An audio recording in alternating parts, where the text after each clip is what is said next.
नमस्कार दोस्तों, स्वागत है आपका हमारे YouTube channel Eureka study point में।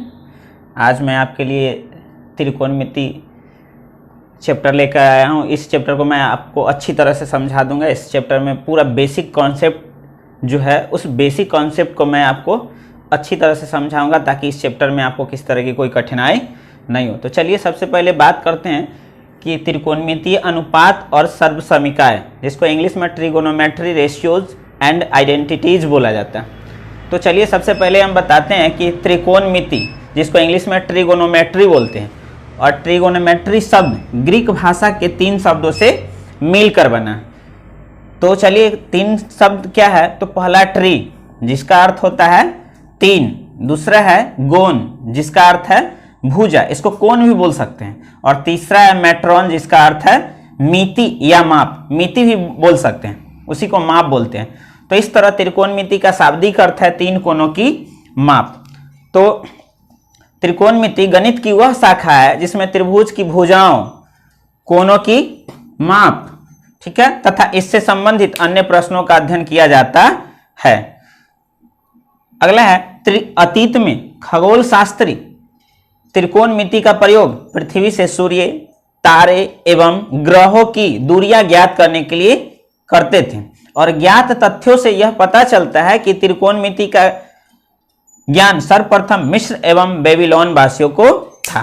ठीक है, तो इस प्रकार हम ये जान गए कि त्रिकोणमिति तो किस शब्द से बना था, ग्रीक, और ग्रीक एक भाषा है जो यूनान देश में बोला जाता है। तो उसी यूनान का ये ग्रीक भाषा है जिसका ये ट्री जिसका अर्थ होता है 3, गोन जिसका अर्थ है कोण या भुजा, मेट्रॉन जिसका अर्थ है मिति या माप। तो इस तरह से त्रिकोणमिति का शाब्दिक अर्थ हो गया 3 कोणों की माप।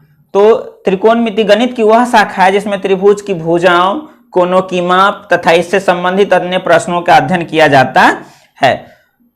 अगला है अतीत में खगोल शास्त्री त्रिकोणमिति का प्रयोग पृथ्वी से सूर्य, तारे एवं ग्रहों की दूरियां ज्ञात करने के लिए करते थे, और ज्ञात तथ्यों से यह पता चलता है कि त्रिकोणमिति का ज्ञान सर्वप्रथम मिस्र एवं बेबीलोन वासियों को था, और किसी न्यून कोण के सापेक्ष भुजाओं को ही त्रिकोणमितीय अनुपात कहते हैं।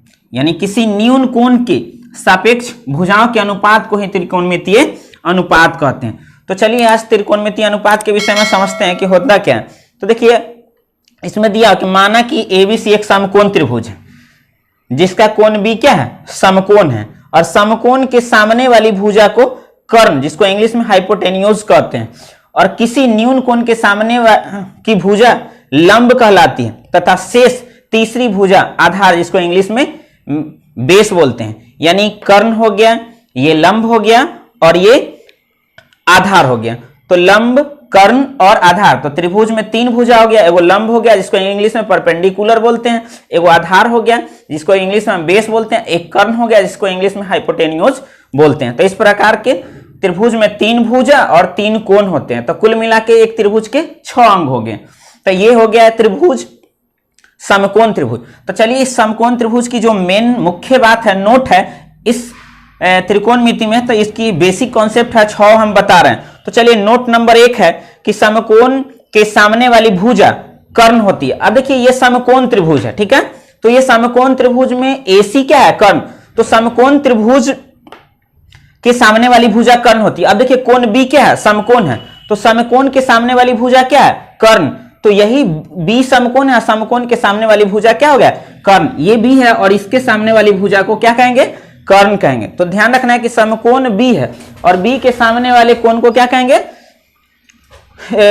कोण बी है, बी के सामने वाली भुजा को कर्ण कहेंगे। तो नोट नंबर 1 है, ध्यान दीजिए कि समकोण के सामने वाली भुजा क्या होती है, तो समकोण के सामने वाली भुजा को कर्ण कहते हैं। तो कोण बी क्या है, 90 डिग्री है, और इसी के सामने वाला भुजा कर्ण होता है। अब देखिए नोट नंबर 2 थीटा, तो थीटा के सामने वाली भुजा को क्या कहते हैं, लंब कहते हैं। अब देखिए थीटा, अगर थीटा यहां पे है, सी पर हो, तो लंब क्या हो जाएगा, ए बी हो जाएगा। अगर थीटा ए पर हो तो लंब क्या हो जाएगा, बी सी हो जाएगा। तो इससे हम 2 नंबर नोट से समझते हैं कि थीटा के सामने वाली भुजा को क्या कहते हैं, लंब कहते हैं। अब देखिए 3 नंबर, तो समकोण त्रिभुज में सबसे बड़ी भुजा क्या होती है, कर्ण। अब देखिए ए बी सी एक समकोण त्रिभुज है जिसमें 3 गो भुजा, एगो ए बी हो गया, एक बी सी हो गया, एक ए सी हो गया।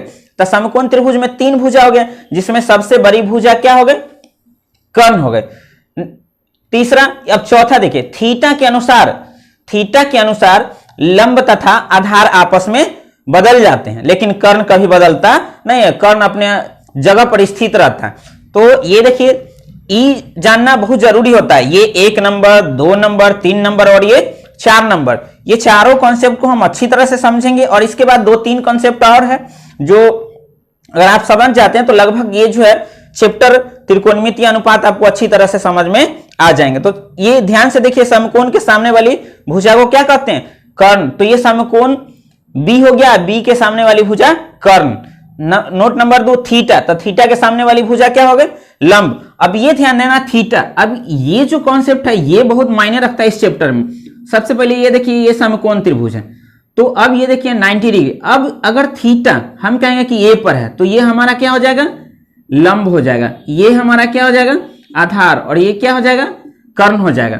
यदि फिर हम दूसरा त्रिभुज में समझते हैं, ए बी सी समकोण, यदि सी पर, अगर थीटा सी पर हो तो ये हमारा क्या हो जाएगा? लंब हो जाएगा। ये क्या हो जाएगा? आधार हो जाएगा। और ये कर्ण। तो इससे पता चलता है, ध्यान दीजिए कि थीटा के अनुसार क्या बदल गया? लंब तथा आधार आपस में बदल गए, लेकिन कर्ण कभी बदलता नहीं है। तो ये चीज ध्यान रखिए कि तीनों भुजा में सबसे बड़ी भुजा कर्ण है, और थीटा के अनुसार लंब और आधार आपस में बदल जाते हैं, लेकिन कर्ण कभी बदलता नहीं है, कर्ण अपने जगह पे स्थित होते हैं। तो देखिए, थीटा ए पर है, यहां कोण क्या ए पर बन रहा है, थीटा ए पर है, और ए के सामने वाली भुजा क्या हो गया? लंब। तो लंब क्या हो गया इसके लिए? बीसी हो गया। फिर ये देखिए, आधार क्या हो गया? A B. तो यदि थीटा यहां ए पर है, इसका मतलब है कि ये जो है बीसी क्या हो गया? लंब हो गया। यदि ए पर थीटा है तो लंब बीसी हो गया, फिर आधार क्या हो गया? A B. यदि ए यहां सी पे थीटा होता, सी पे थीटा होता, इसका मतलब क्या हो गया कि लंब क्या हो गया? A B. आधार क्या हो गया? बीसी। और कर्ण क्या हो गया? ए सी। तो चलिए, इसके बाद जो है अगला कॉन्सेप्ट है, फिर हम अगले वीडियो में बताएंगे। और हमारा प्रयास रहेगा जितना मतलब बेसिक कॉन्सेप्ट हो आपको मतलब बता दे, ताकि आपको इस चैप्टर में कोई दिक्कत नहीं हो। बहुत बहुत धन्यवाद।